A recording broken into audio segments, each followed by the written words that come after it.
The chills. When I was younger, My grandma would tell me stories about being cautious of the dream snatcher. I never believed her until last year. I had a dream of walking through a city covered in snow and thick sheets of ice.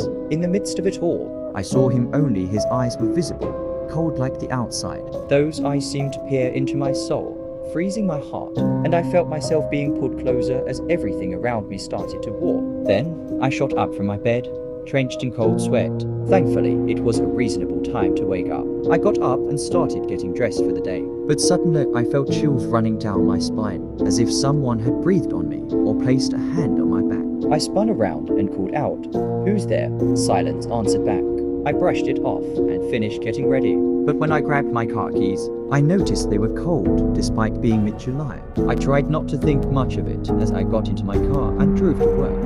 After parking, I went into the building and took the elevator up to my desk. When I arrived, my heart stopped. I found a piece of ice on my desk. I was unsure how to react.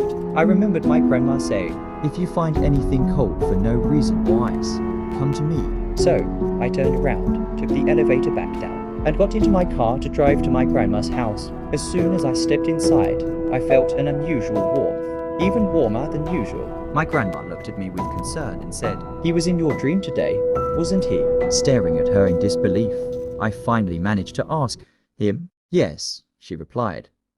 The man with the icy eyes. I stared at her, feeling a chill. Suddenly, she fell and shattered on the floor. I felt an icy hand on my shoulder, and when I turned around, I opened my eyes to find myself in a snow-covered place filled with buildings of ice. In the distance, I saw a man staring at me. I have never been scared in my life like that. Subscribe for more.